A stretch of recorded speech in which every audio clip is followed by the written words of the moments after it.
एक भक्त थे, उनका नाम था सदन। क्या नाम था? सदन कसाई।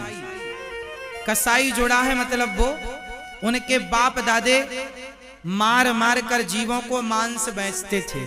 तो बाप दादों का काम सदन को मिला, पर सदन मारते नहीं थे, बस मांस बाप दादों का काम था बेचना। उनके पास एक शालिग्राम भगवान थे, तो तराजू में मांस तौल कर देते ना। तो सदन बहुत बड़े भक्त थे, एक पलड़े पर वो बांट ना रखकर, किलोग्राम ना रखकर शालिग्राम भगवान को रखते और कहते कि हे भगवान 5 किलो का तौल दो तो वो 5 किलो का हो जाए, आप 1 किलो का तौलो तो शालिग्राम भगवान 1 किलो के हो जाए। उसी बांट से वो 10 किलो भी तौलते, 5 किलो भी, 200 ग्राम भी उसी से तौल कर देते। किसी भक्त ने वहां से गुजरते हुए देखा कि ये तो शालिग्राम भगवान है। तो एक आदमी ने सदन से कहा, अरे सदन, तुझे नरक जाना पड़ेगा, बड़ा पाप किया तूने, ये भगवान को तूने इससे मांस तौला। अच्छा, सदन बहुत प्यार करता था भगवान से, सही गलत का तो उसे ज्यादा ज्ञान था नहीं, सच्चा भोला भाला बाप दादाओं का काम था, तो उसी से उसका गुजारा होता था। तो वो अपना मांस बेचता था और मारता नहीं था किसी को, और भक्त बहुत बड़ा था। एक पंडित जी ने कहा कि ये तूने बड़ा अपराध किया, मुझे दे शालिग्राम भगवान, मैं पूजा करूंगा। पंडित जी को डर के मारे दे दिया। पंडित जी ले जाके बढ़िया दूध दही घी से नहवाए, पूजा पाठ करी। और रात को जब पंडित जी सोए तो शालिग्राम भगवान सपने में बोले, पंडित जी तुरंत वापस करके आओ। वहां बढ़िया वो हमें रोज तराजू में रख के झूला झुलाता था, रोज हम बढ़िया झूला झूलते थे, तुमने लाके बिठा दिया, तुरंत भेजो हमें वहां, हमें उस भक्त की याद आ रही है, झूला झुलाता था वो हमें रोज। अब पंडित जी बड़े परेशान भये, वाह प्रभु आप खुद झूला झूलना चाहते हैं तो जाओ। आधी रात को दरवाजा खटखटाया, पंडित जी ने, सदन खोल, ये तेरे भगवान तू संभाल भैया, तेरे भगवान हमारे बस के नहीं है। सदन भगवान शालिग्राम को जब उसने सुना कि ये भगवान मेरे से प्रेम करते हैं, तो उसकी श्रद्धा और बढ़ गई, अपार श्रद्धा जागी। उसने अपने ये दारागार पुत्राप्तान प्राणान वित्तमिमं परम हित्वा माम शरणम याता कथम चांस्तक तुमुत्सहे। भगवान कहते हैं, जिसने अपनी पत्नी पुत्र परिवार मेरे लिए छोड़ा हो, मैं ऐसे भक्तों का कभी त्याग नहीं कर सकता, ऐसे भक्तों को मैं कभी छोड़ नहीं सकता। सदन ने सब छोड़ दिया, सबसे उसकी माया हट गई, सबसे मन हट गया, और शालिग्राम भगवान लेकर वो जगन्नाथ भगवान की ओर चला, जगन्नाथ भगवान का दर्शन करने के लिए।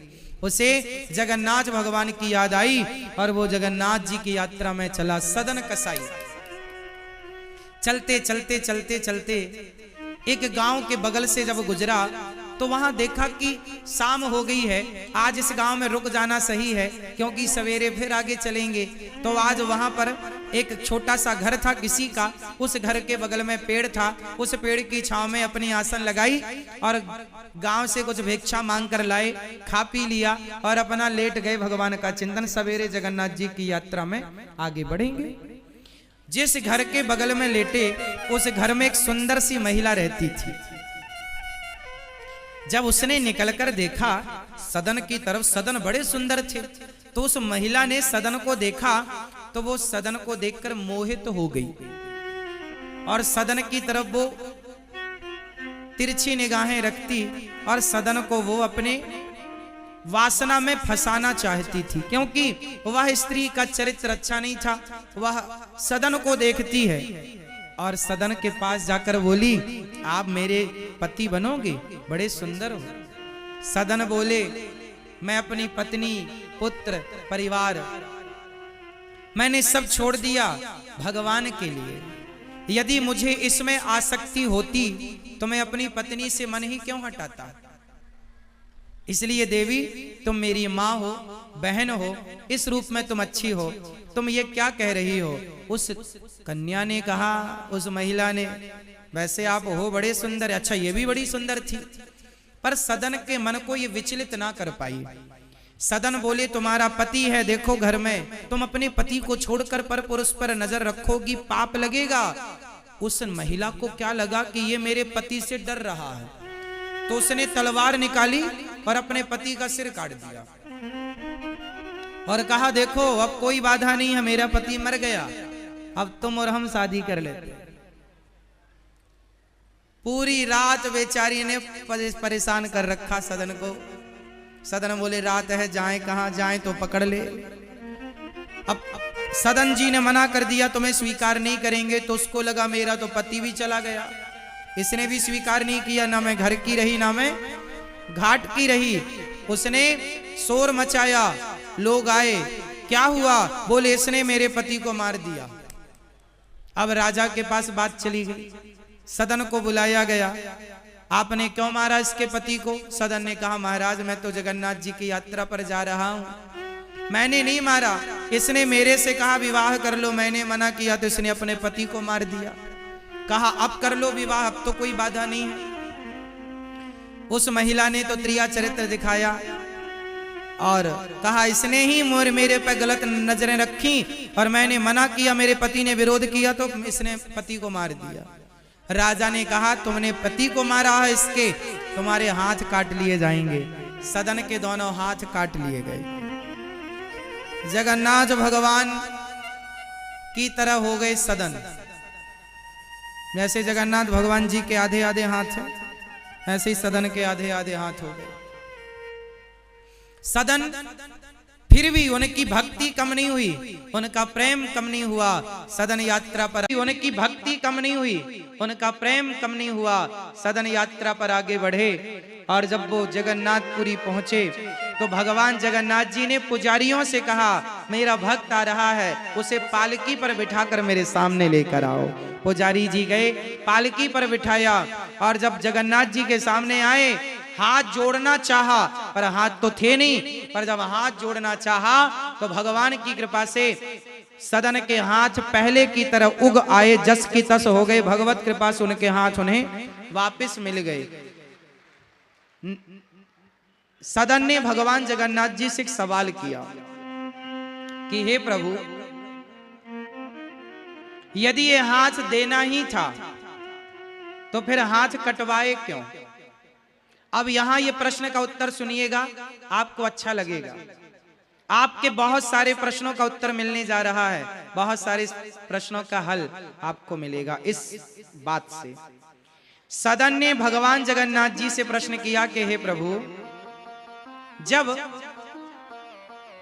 हाथ वापस करने थे आपको तो हाथ कटवाए क्यों? क्यों कटवाए हाथ? और बात सही भी है कि भगवान की मर्जी के बिना तो पत्ता नहीं हिलता। उस महिला ने जो उन पर आरोप लगाया वो तो गलत था, पर सदन को कष्ट तो हुआ भाई, किसी के हाथ कटेंगे तो कितना दर्द होगा। सदन ने कहा प्रभु जब हाथ लौटाने थे तो कटवाए क्यों? तब जगन्नाथ जी ने कहा बेटा सदन, ये जो तुम्हारा हाथ कटा, ये जो तुम्हें दंड मिला, ये तुम्हारे पिछले जन्म के पाप से मिला। पाप से? तो क्या मैंने आपकी इतनी भक्ति की, तो क्या आपकी इतनी भक्ति के कारण मेरे पाप कटे नहीं? भगवान ने कहा बेटा कुछ पाप तो कट जाते पर कुछ पाप नहीं कटते। तुमने कुछ ऐसे पाप किए थे जो कट नहीं सकते थे, भोगना पड़ा, पर तुम्हें भोगना तो लंबा था, पर तुम्हारी भक्ति के कारण वो लंबी यात्रा जरा से दिनों में पूरी हो गई। ये कृपा ईश्वर की है। तो महाराज मैंने कौन सा पाप किया था ये भी बता दो। अब जगन्नाथ भगवान ने क्या बात बताई जरा सुनिएगा, और ये सवाल आपके जीवन में सारे प्रश्नों का उत्तर देगा जो आपके जीवन में भी उलझन होती है कि हमने तो पाप किया ही नहीं, पुण्य ही पुण्य किए, फिर भी हमारे जीवन में ये संकट क्यों? आप भी ये सवाल करते हैं, बहुत सारी उलझनें होती हैं। अब ध्यान से सुनो। भगवान जगन्नाथ जी ने कहा सदन आप पिछले जन्म में एक संत थे, जंगल में बैठे आप समाधि लगाए, तभी जंगल में एक कसाई एक गाय को पकड़कर ले जा रहा था, तो गाय उस कसाई के हाथ से छूट गई और तुम्हारे सामने से गुजरी। तो कसाई ने तुमसे पूछ लिया कि क्या तुमने गाय को यहां से गुजरते हुए देखा है? तो तुमने कह दिया था अपने हाथों को उठाकर, हाँ हाँ गाय इस तरफ गई है। और वो कसाई ने तलवार ले रखी थी, तुम्हें पता था कि ये कसाई है। तुमने गाय का सही पता बता दिया, कसाई ने जाकर गाय को पकड़ लिया और गाय की गर्दन काट दी। तुम्हारे कारण एक गाय की हत्या हुई, तो तुम्हारे जीवन में वो हत्या लग गई। वो हत्या के कारण वही गाय इस जन्म में वो स्त्री बनकर आई जो तुम पर मोहित हो गई थी, और वो कसाई उसका पति बनकर आया। कसाई ने गाय का गला काटा, गाय की गर्दन उड़ाई, तो वही गाय इस जन्म में स्त्री बनी और वह कसाई उसका पति बना। तो उस स्त्री ने अपने पति की गर्दन उड़ा दी, तो उन लोगों का तो हिसाब किताब चुक गया। उसने उसकी गर्दन उड़ाई थी, तो इस जन्म में उस गाय ने स्त्री बनकर अपने पति की गर्दन उड़ा दी, तो उन लोगों का हिसाब किताब तो चुक गया। पर तुमने अपने हाथ बढ़ाए थे कि गाय इस तरफ गई है, तो तुमने हाथ बढ़ाए तो तुम्हारे हाथों को भी काट लिया गया। उस गाय ने स्त्री बनकर तुमने उस गाय की हत्या में हाथ उठाकर सहयोग दिया था, इसलिए उस स्त्री के कारण मीन्स उस गाय के कारण तुम्हारे हाथ काटे गए। परंतु तुम मेरे परम भक्त थे, तुम्हें इस जन्म में तुम्हारे हाथ कट जाते और फिर सारी जिंदगी बिना हाथों के गुजारना पड़ता तो कैसे गुजरती। पर तुम्हारी भक्ति के बल पर तुम्हारे हाथ तो कटे पाप के कारण, पर तुम्हारी भक्ति तुम्हारे पुण्य के कारण मैंने वो हाथ तुम्हें वापस कर दिए। तुम्हारे जीवन का बड़े से बड़ा दुख जरा से में टल गया। एक बात बताऊं मेरी मां, कर्म दंड भोगने पड़ते, चाहे ज्यादा दिनों तक भोगना पड़े या कम दिनों तक। हम जो भी दुख पाते हैं वो दुख हम किसी और के कारण नहीं पाते, हम ही अपने सुख और अपने दुख के जिम्मेदार होते हैं।